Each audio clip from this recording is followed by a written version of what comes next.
Keinginan terbesar Thomas Markle adalah agar putrinya dan menantunya suatu hari membaca kisah ini, menerima permintaan maafnya atas berbagai rasa malu di masa lalu, dan mendengarkan permohonannya untuk kembali diizinkan hadir dalam kehidupan cucu-cucunya. Selama bertahun-tahun, Harry memilih untuk tetap diam di tengah drama keluarga yang terus bergulir. Namun pengakuan terbaru dari Thomas Markle mengubah segalanya. Tuduhan tentang keberadaan seorang anak yang disembunyikan dan ditinggalkan bukan sekadar gosip murahan. Isu ini menyentuh persoalan identitas, kepercayaan, dan kebenaran yang selama ini ingin dilindungi oleh Harry. Tiba-tiba, citra publik yang ia bangun bertabrakan dengan kenyataan pribadi yang tak bisa lagi dihindari. Pertanyaannya kini jelas, apakah dia masih bisa melindunginya? Atau sudah waktunya ia angkat bicara? Tetaplah bersama kami, karena apa yang akan diungkap Harry selanjutnya berpotensi mengguncang dunia. Tuduhan yang dilontarkan Thomas Markle kali ini jauh lebih serius dibandingkan keluhan-keluhan sebelumnya tentang sikap dingin, jarak emosional, atau rasa tidak berterima kasih. Ia tidak lagi berbicara soal panggilan telepon yang tak pernah terjawab, foto paparazzi yang direkayasa, atau ketidakhadirannya dalam pernikahan kerajaan. Kini, ia menuduh bahwa Meghan Markle pernah meninggalkan seorang anak di masa mudanya dan menghapus sepenuhnya bagian hidup itu dari riwayat pribadinya. Jika klaim ini benar, ini bukan sekadar konflik keluarga, melainkan sebuah pelanggaran moral yang mendalam. Perbedaan utama dari tuduhan ini terletak pada sifatnya. Perselisihan sebelumnya masih bisa dianggap sebagai luapan emosi, kesalahpahaman, atau hubungan orang tua dan anak yang retak akibat sorotan publik. Namun tuduhan ini tidak bisa dengan mudah disingkirkan. Ia mengubah cara pandang terhadap seluruh narasi publik Meghan, mulai dari biografi yang ditampilkan dengan rapi hingga citra empati dan aktivisme yang membentuk reputasi globalnya. Ini bukan soal perasaan terluka, melainkan tentang tanggung jawab, penutupan fakta, dan kemungkinan adanya kehidupan yang sengaja disembunyikan. Bobot pernyataan Thomas Markle tidak lahir dari amarah, melainkan dari kelelahan. Ia tidak terdengar seperti seseorang yang ingin membalas dendam. Ia berbicara sebagai orang yang merasa terbebani oleh rahasia yang menurut pengakuannya sendiri pernah ia bantu sembunyikan. Saat ia menyebut anak tersebut, yang mungkin kini sudah remaja, nada suaranya syarat dengan penyesalan, bukan sekadar tudingan. Ia menempatkan dirinya bukan hanya sebagai ayah yang tersakiti, tetapi juga sebagai seseorang yang mengakui kegagalan. Pengakuan inilah bahkan lebih dari tuduhannya yang mengejutkan banyak pengamat. Hal itu memberi kesan bahwa ini bukan ledakan emosi sesaat, melainkan pengakuan yang telah lama tertahan. Waktu kemunculan tuduhan ini juga sangat menentukan. Klaim tersebut muncul saat narasi keluarga Sussex tengah berada di bawah tekanan. Simpati publik mulai menipis, berbagai proyek mereka diawasi ketat dan kredibilitas menjadi sesuatu yang rapuh. Tuduhan ini juga datang di saat Harry membangun identitas pasca kerajaan berdasarkan keterbukaan, kejujuran emosional, dan kebenaran. Konteks ini sangat penting. Jika tuduhan serupa muncul bertahun-tahun lalu, mungkin akan terkubur oleh perlindungan istana atau hiruk-pikuk media. Kini, tuduhan itu meledak di ruang terbuka. Inilah sebabnya mengapa tuduhan tersebut mengubah segalanya. Ia tidak sekadar meminta publik memilih pihak dalam konflik keluarga, tetapi memaksa munculnya pertanyaan yang jauh lebih tidak nyaman. Bagaimana jika cerita yang selama ini diterima publik sebenarnya tidak lengkap? Jika demikian, siapa yang mengetahui? Siapa yang membantu menutupinya? Dan siapa yang kini terjebak oleh kebenaran yang akhirnya menuntut untuk diungkap? Lalu, jika Thomas Markle telah menyimpan kebenaran ini selama bertahun-tahun, mengapa ia baru berbicara sekarang? Apa yang akhirnya mendorongnya untuk angkat suara? Tetaplah bersama kami. Selama bertahun-tahun, Thomas Markle kerap dipandang sebagai figur pinggiran dalam drama kerajaan yang jauh lebih besar. Seorang pria yang dianggap tidak dapat diandalkan, terlalu emosional, atau digerakkan oleh kepahitan. Namun untuk memahami keputusannya berbicara sekarang, kita harus melihat lebih jauh dari sekadar amarah dan menyoroti situasi hidupnya. Usia, keterasingan, dan penyesalan seringkali mengikis kehati-hatian. Dan menurut pengakuannya sendiri, waktu Thomas Markle semakin menipis, ia kini hidup menyendiri di Meksiko, menetap di sebuah tebing yang rapuh tak jauh dari perbatasan California. Dunianya semakin menyempit, kondisi kesehatannya memburuk, hubungannya dengan putri dan cucu-cucunya telah terputus selama bertahun-tahun. Tidak ada lagi percakapan pribadi, tidak ada penjelasan diam-diam, dan tidak ada jalan kembali ke dalam lingkaran keluarga. Dari sudut pandangnya, pintu itu telah tertutup selamanya. Sumber-sumber terdekat menyebut bahwa keterasingan inilah yang menjadi kunci keputusannya. Ketika seseorang merasa telah kehilangan segala hal yang berarti, diam tidak lagi terasa sebagai bentuk kesetiaan, melainkan sebagai penyerahan diri. Yang membuat situasi ini semakin rumit adalah bahwa Thomas Markle tidak sepenuhnya memosisikan dirinya sebagai korban. Ia menyampaikan pernyataannya sebagai gabungan antara tuduhan dan pengakuan. Ia berbicara tentang bagaimana ia terlalu melindungi putrinya, tentang perilaku yang kini ia yakini seharusnya dihadapi sejak awal. Perubahan sudut pandang ini penting. Ini bukan ayah yang menyerang tanpa kendali, melainkan seseorang yang mengakui keterlibatannya sambil membuka apa yang ia klaim telah lama disembunyikan. Peran ganda inilah yang membuat banyak pengamat menyebut pernyataannya sebagai perpaduan antara pengakuan dan pembongkaran. Garis antara penyesalan dan pembalasan memang tipis, dan Thomas Markle melangkah di atasnya dengan sadar. Di satu sisi, ia menunjukkan rasa sesal yang mendalam tentang tahun-tahun yang hilang, cucu-cucu yang tak pernah ia temui, dan keluarga yang seakan dihapus. Di sisi lain, waktu pengungkapan ini terasa sangat presisi. Tuduhan itu muncul saat kepercayaan publik terhadap Meghan sedang goyah, dan saat kemampuannya mengendalikan narasi tampak melemah. Bagi para pengamat yang mengikuti dinamika keluarga ini dengan saksama, Thomas Markle tampaknya telah mencapai titik puncak. Mendekati usia 80 tahun, menghadapi kenyataan hidupnya sendiri, dan menyaksikan kisah putrinya mengeras dalam catatan publik, ia tampak bertekad meninggalkan versinya sendiri. Bukan untuk memperbaiki hubungan, melainkan untuk mengguncang narasi yang menurutnya tidak benar. Dalam konteks ini, momen ini lebih berkaitan dengan warisan cerita daripada rekonsiliasi. Itulah sebabnya kata-katanya terasa begitu berat. Ia tidak berteriak dengan amarah atau menyampaikannya lewat perantara. Ia berbicara dengan lugas, hampir pasrah. Bagi banyak orang, ia terdengar seperti seseorang yang ingin melepaskan beban sebelum semuanya terlambat. Entah didorong oleh rasa bersalah, kemarahan, atau keinginan agar kebenaran bertahan setelah dirinya tiada, Thomas Markle berbicara sekarang karena dalam pikirannya, tidak ada lagi yang perlu dilindungi dan tidak ada lagi yang bisa ia kehilangan. Namun, apakah bab itu benar-benar telah ditutup atau justru sengaja disegel rapat-rapat? Teruskan menyimak untuk mengetahui jawabannya. Kisah yang disinggung Thomas Markle tidak bermula di istana atau ruang konferensi pers. Menurut tuduhannya, cerita ini bermula jauh lebih awal, di lingkungan akademik Northwestern University, tempat Meghan Markle menempuh studi antara tahun 1999 hingga 2003.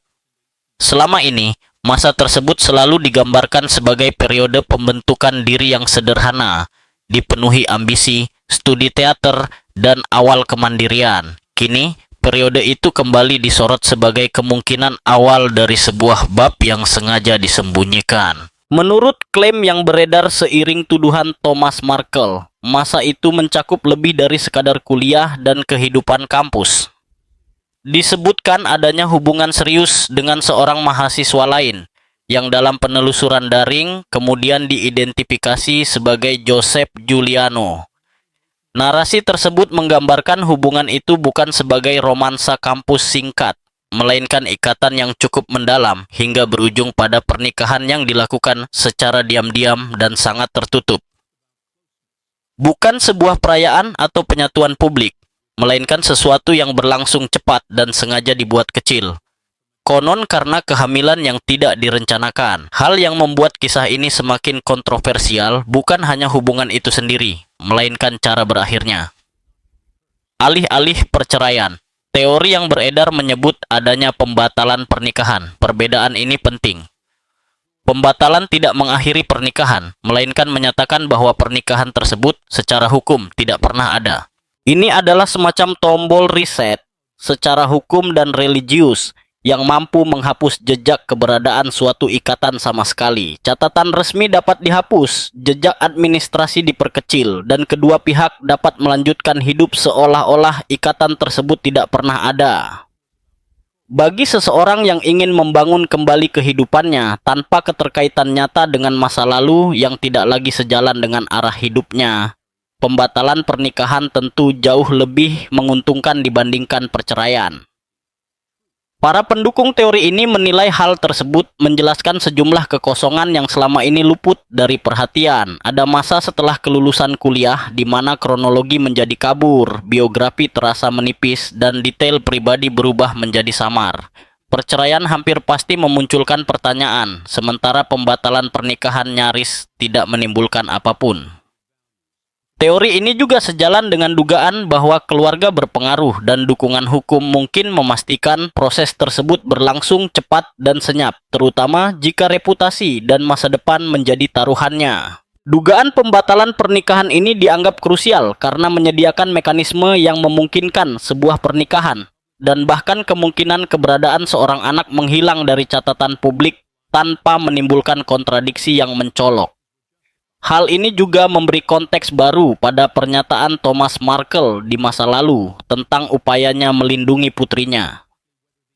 Jika proses semacam itu benar terjadi, maka dibutuhkan kerjasama, kerahasiaan, dan kesepakatan bersama untuk tidak pernah mengungkitnya kembali.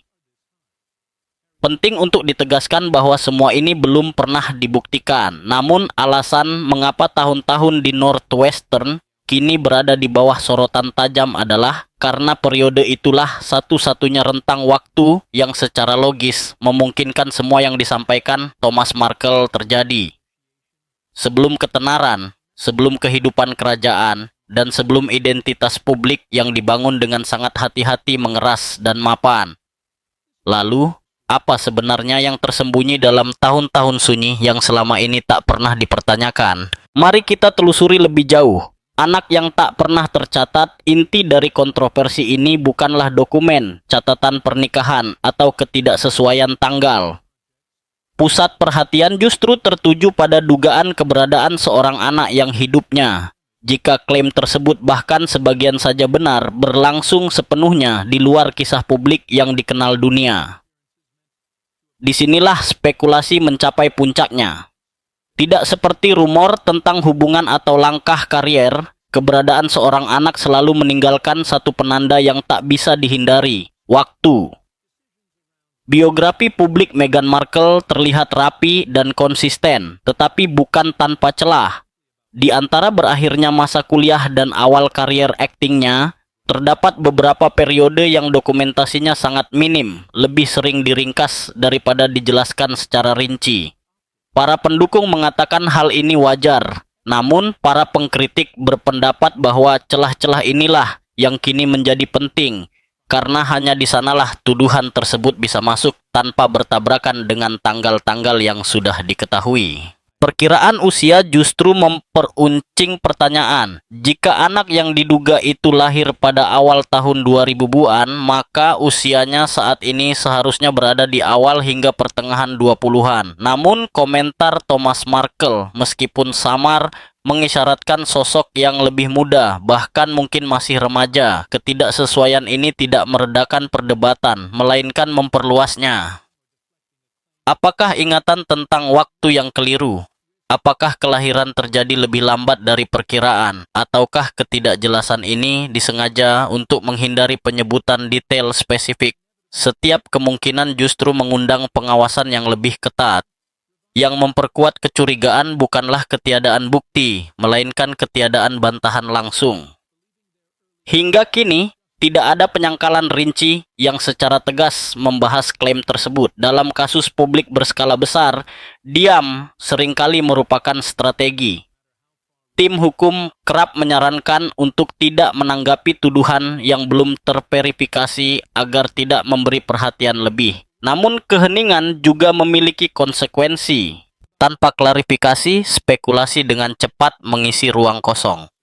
Forum daring mulai membedah buku tahunan, foto lama, wawancara, dan komentar sepintas, mencoba menyelaraskan apa yang diketahui dengan apa yang dituduhkan. Perlu ditegaskan kembali, tidak ada identitas yang dikonfirmasi, tidak ada kesaksian yang diverifikasi, dan tidak ada bukti dokumenter tentang keberadaan anak tersebut. Fakta ini penting untuk dicatat, namun tuduhan itu tetap bertahan justru karena sulit membantah sesuatu yang diklaim telah dihapus sepenuhnya. Teori ini bertumpu pada ketiadaan, catatan yang hilang, tahun-tahun yang tak terjelaskan, dan penjelasan yang tidak pernah diberikan. Dan ketiadaan selalu menjadi lahan subur bagi spekulasi. Keheningan juga memengaruhi persepsi. Bagi para skeptis, itu tampak sebagai kehati-hatian. Bagi mereka yang percaya, itu terlihat seperti penghindaran. Dalam skandal yang digerakkan oleh ketidakpastian, persepsi seringkali menjadi lebih kuat daripada fakta. Setiap pertanyaan yang tak terjawab dianggap sebagai pembenaran oleh mereka yang sejak awal condong mempercayai hal terburuk. Inilah sebabnya dugaan tentang anak yang tak pernah tercatat ini menjadi pusat emosional dari seluruh kisah. Bukan karena adanya bukti, melainkan karena gagasan itu sendiri memaksa refleksi yang tidak nyaman. Jika tidak benar, ini mencerminkan kejamnya budaya rumor. Jika benar, ini menunjukkan kegagalan moral yang sangat mendalam. Hingga kejelasan muncul ke satu arah atau lainnya, sosok anak yang tak bisa dipertanggungjawabkan ini akan tetap menjadi simbol dari semua hal yang belum terselesaikan dalam kontroversi ini. Sebuah pertanyaan tanpa jawaban yang menolak terkubur hanya karena tak seorang pun berbicara.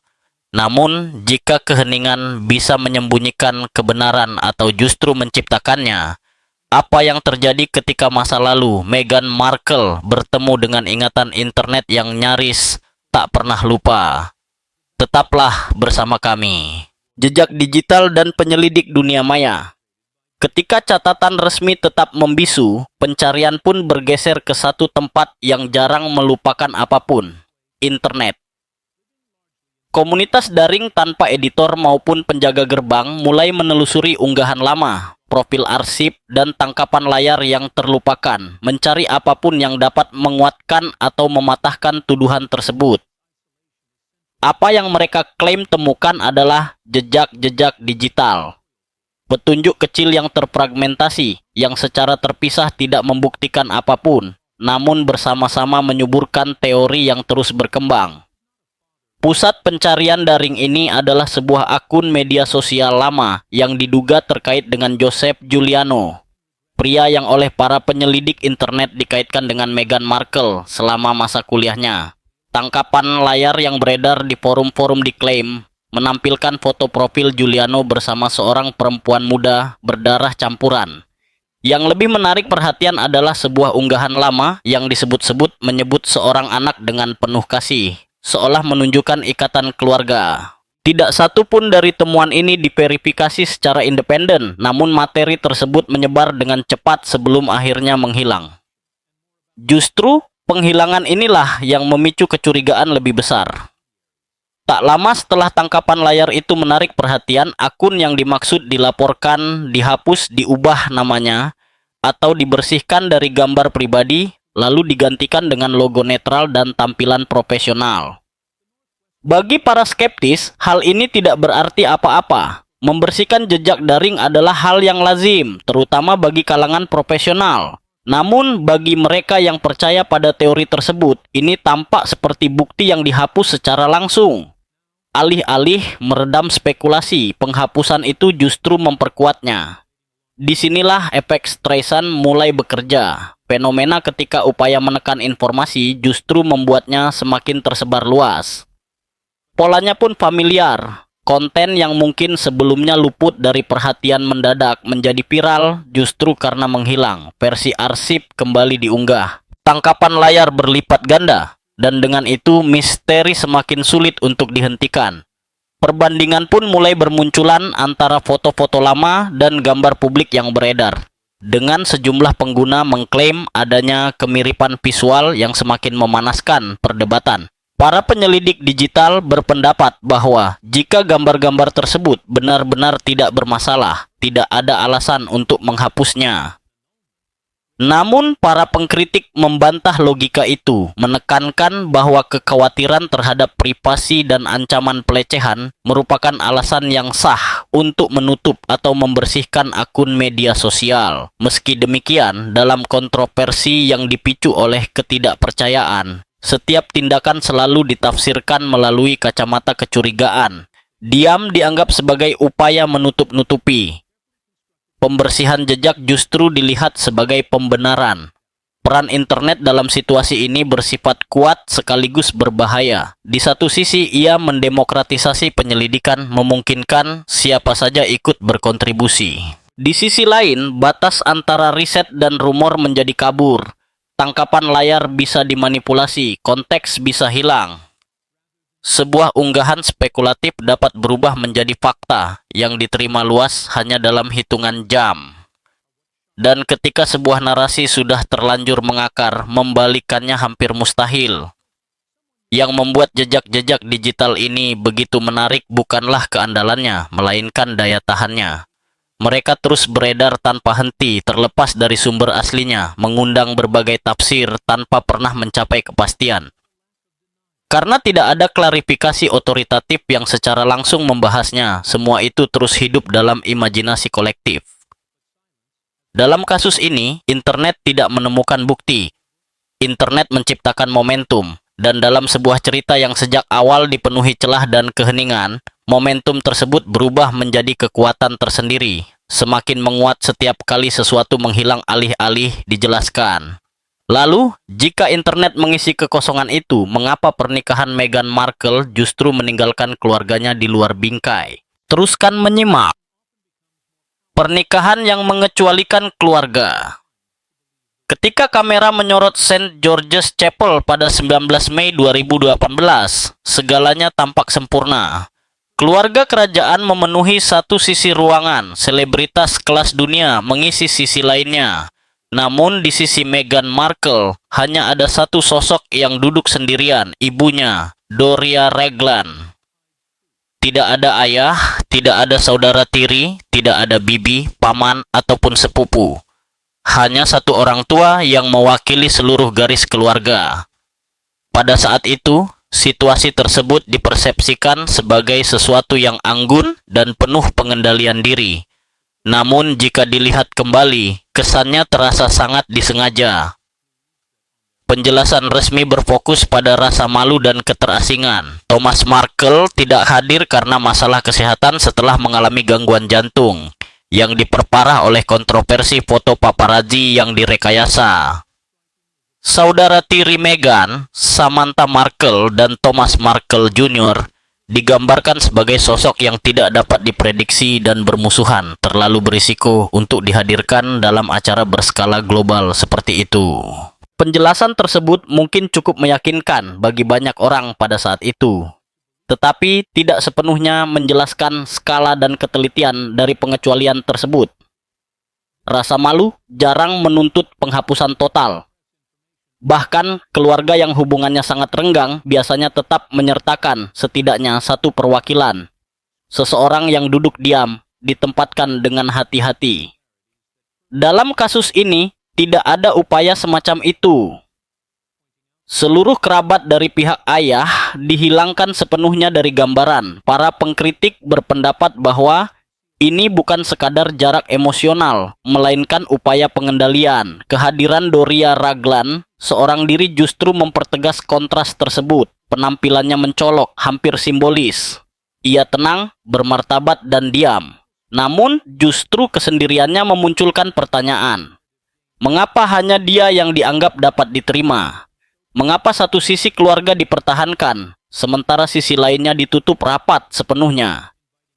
Pengamat di dunia maya mulai berspekulasi bahwa kehadiran Doria bukan semata soal kedekatan emosional, melainkan soal kendali. Ia adalah satu-satunya anggota keluarga yang narasinya selaras dengan cerita publik Meghan dan yang keheningannya dianggap dapat diandalkan. Cara pandang ini mengubah pernikahan tersebut dari kisah tentang hubungan keluarga yang retak menjadi sesuatu yang lebih strategis. Beberapa analis bahkan menyebutnya sebagai karantina, bukan pengaturan biasa. Dalam tafsir ini, kerabat dari pihak ayah tidak dikecualikan karena memalukan, melainkan karena tidak dapat diprediksi. Mereka membawa kenangan, kronologi, dan cerita yang tidak bisa diatur sebelumnya. Satu komentar spontan saja, satu ucapan santai, berpotensi merusak citra yang telah dibangun dengan cermat dan ditampilkan ke seluruh dunia pada hari itu. Daftar tamu pernikahan semakin menguatkan teori ini.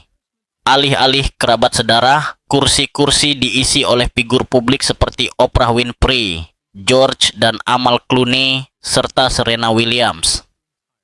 Orang-orang tanpa sejarah pribadi dan tanpa alasan untuk berbicara di luar narasi yang telah disepakati.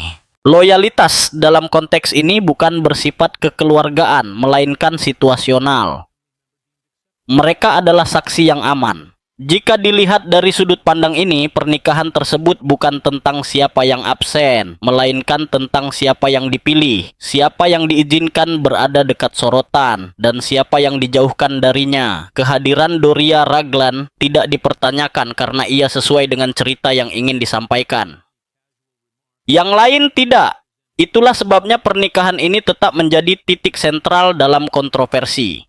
Bukan semata karena siapa yang tidak hadir, tetapi karena betapa menyeluruhnya pengecualian itu dan betapa ketatnya lingkungan yang dikendalikan. Jika memang tidak ada yang disembunyikan, para pengkritik bertanya, mengapa daftar tamunya lebih menyerupai batas keamanan daripada pertemuan keluarga? Namun jika pernikahan itu memang tentang kendali, apa yang terjadi ketika kendali tersebut bertabrakan dengan keyakinan terdalam Pangeran Harry tentang kebenaran dan kesetiaan? Jangan berkedip, karena apa yang akan terjadi selanjutnya bisa mengubah segalanya. Apa yang akan terjadi selanjutnya mungkin akan mengejutkan Anda. Bagi Pangeran Harry, tuduhan ini tidak berhenti sebagai kontroversi publik biasa. Ia menyentuh wilayah yang jauh lebih dalam, menghantam inti pemahamannya tentang kesetiaan, kebenaran, dan keputusan-keputusan besar yang telah mengubah jalan hidupnya. Harry bukan orang asing terhadap kritik, namun situasi kali ini berbeda. Ini bukan serangan tabloid atau bisikan dari dalam istana. Ini adalah klaim yang mengguncang fondasi pribadi tempat ia membangun identitasnya setelah meninggalkan kehidupan kerajaan. Yang membuat dampaknya terasa begitu kuat adalah latar belakang hidup Harry sendiri. Pandangan dunianya dibentuk oleh trauma, terutama kehilangan ibunya, dan keyakinan bahwa kerahasiaan, manipulasi, serta keheningan dapat menghancurkan kehidupan. Selama bertahun-tahun, ia berulang kali berbicara tentang kerusakan yang ditimbulkan oleh kebenaran yang disembunyikan dan harga emosional dari melindungi narasi palsu. Keputusannya meninggalkan kehidupan kerajaan ia gambarkan sebagai penolakan terhadap pola-pola tersebut. Transparansi, kejujuran, dan keterbukaan emosional menjadi nilai yang ia junjung tinggi. Dalam konteks itu, tuduhan ini melampaui persoalan rumah tangga. Ia berubah menjadi ujian moral. Sumber-sumber terdekat menyebutkan bahwa reaksi awal Harry bukanlah kemarahan, melainkan ketidakpercayaan. Gagasan bahwa bagian sebesar itu dari masa lalu istrinya mungkin disembunyikan, memaksanya menghadapi kemungkinan yang sangat tidak nyaman. Bukan hanya soal apakah ia telah disesatkan, tetapi apakah tanpa sadar ia ikut membela versi kenyataan yang tidak sepenuhnya utuh. Bagi seseorang yang telah mengorbankan hubungan keluarga, reputasi publik, dan tugas kenegaraan demi kebenaran, kesadaran semacam itu akan terasa menghancurkan. Disinilah kepercayaan bertabrakan dengan pengorbanan.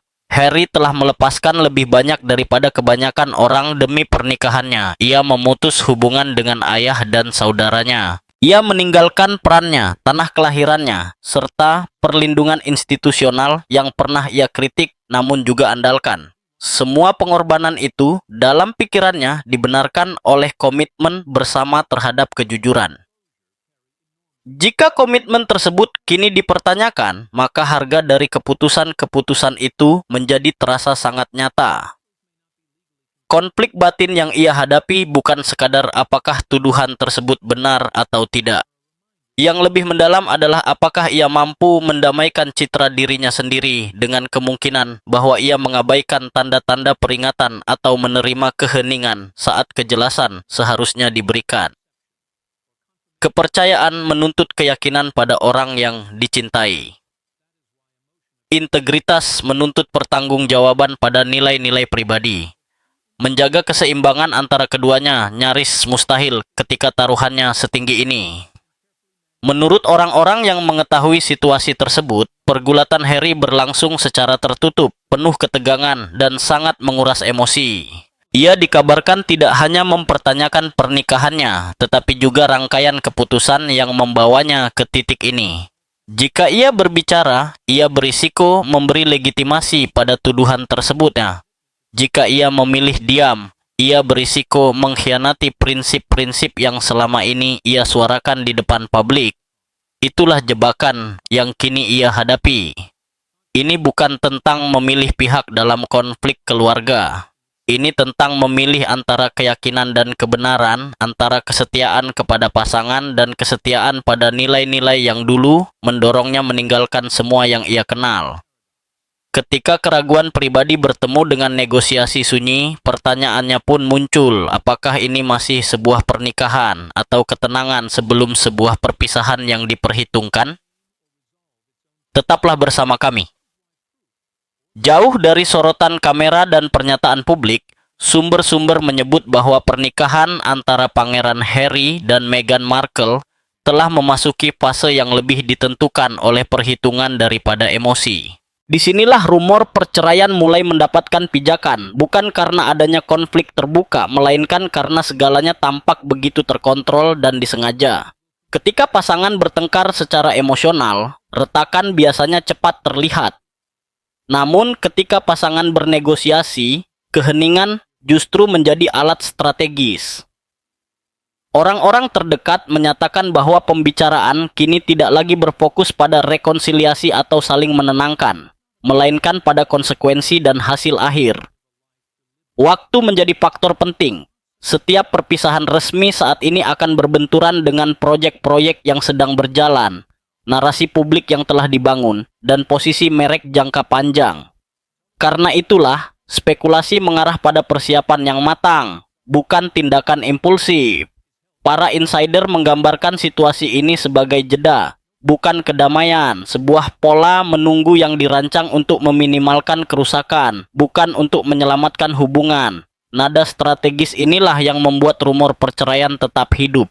Tidak ada bantahan dramatis, tidak ada kemunculan publik bersama yang dirancang untuk meredam spekulasi. Yang terlihat justru jarak, bahasa yang hati-hati, dan ketiadaan pesan bersama. Bagi pengamat yang akrab dengan perpisahan figur publik, ini adalah sinyal yang sudah dikenal, bukan tanda kehancuran mendadak, melainkan pelepasan yang dikendalikan.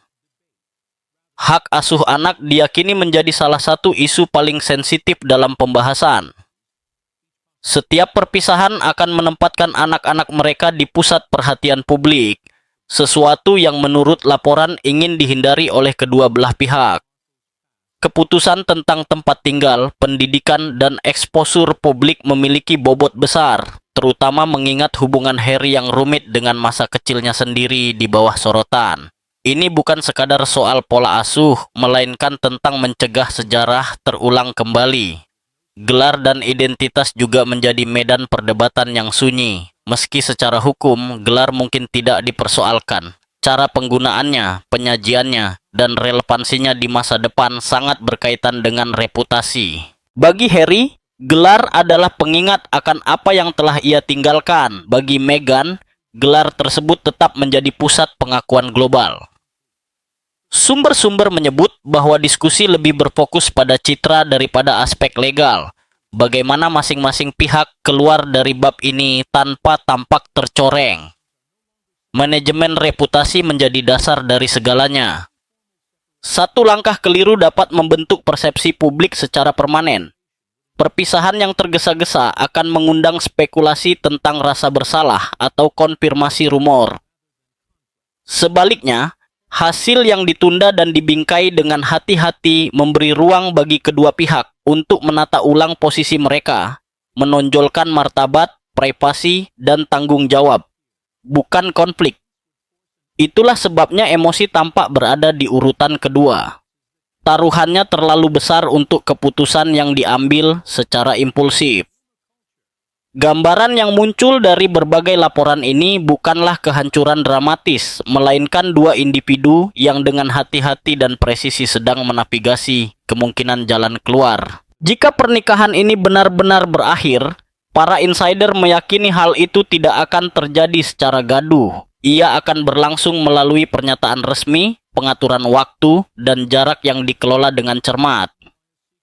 Dalam negosiasi senyap itulah terlihat tanda paling jelas bahwa apapun yang dulu mengikat mereka secara emosional kini sedang dihitung, ditimbang, dan mungkin disisihkan demi kelangsungan hidup masing-masing. Mengapa dampaknya lebih besar dari sekadar pernikahan gelombang? Dampak dari tuduhan ini meluas jauh melampaui ranah pribadi sebuah hubungan yang sedang tertekan. Bagi Pangeran Harry, konsekuensinya terhadap citra publiknya bisa sangat mendalam. Selama bertahun-tahun ia membangun posisi sebagai sosok pencari kebenaran, seseorang yang berani menghadapi realitas pahit dan menolak keheningan dengan segala risikonya. Jika kini ia dipersepsikan mengabaikan atau menghindari tuduhan sebesar ini, para pengkritik akan menilai bahwa komitmennya terhadap transparansi hanyalah selektif.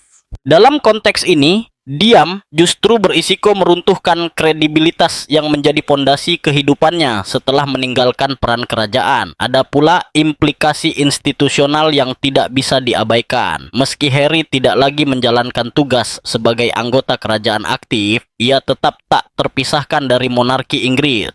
Kontroversi yang melibatkan anggota senior keluarga kerajaan hampir selalu memantul kembali ke institusi itu sendiri. Tuduhan tentang kerahasiaan, masa lalu yang disembunyikan, dan pertanggungjawaban moral menghidupkan kembali narasi lama yang selama ini berusaha ditinggalkan oleh monarki. Bahkan dari kejauhan, pilihan Harry memengaruhi cara publik menilai penilaian internal, proses seleksi, dan pengambilan keputusan di lingkungan kerajaan. Bagi monarki, situasi ini menghadirkan paradoks yang tidak nyaman. Sebagian mungkin diam-diam merasa dibenarkan, menganggap kekhawatiran mereka di masa lalu tidak keliru. Namun tidak ada kemenangan dalam skenario ini. Setiap skandal yang menyeret Harry justru memperdalam persepsi bahwa keluarga kerajaan adalah institusi yang terpecah dan tidak mampu mengelola atau menyelesaikan krisis internalnya sendiri sejauh apapun jaraknya tampak. Inilah mengapa bukti nyata atau penyangkalan tegas akan mengubah segalanya. Bukti konkret akan memicu pertanggungjawaban yang tak bisa dihindari, membentuk ulang reputasi dalam sekejap, serta membuka konsekuensi hukum, etika, dan sosial yang tidak bisa diredam dengan manajemen citra. Sebaliknya, bantahan yang jelas dan kredibel dapat menghentikan spekulasi dan membingkai ulang seluruh episode ini sebagai pelajaran pahit tentang budaya rumor dan obsesi digital. Namun ketidakjelasan tidak menguntungkan siapapun, ia memungkinkan keraguan tumbuh dan menyebar. Dalam ketiadaan kepastian, kisah ini berkembang melampaui individu manapun. Ia berubah menjadi perbincangan tentang kepercayaan, kekuasaan, dan harga dari keheningan. Dan sampai keheningan itu dipatahkan ke satu arah atau yang lain, kontroversi ini akan terus membayangi bukan hanya sebuah pernikahan, tetapi juga segala sesuatu yang dibangun di atas janji akan kebenaran.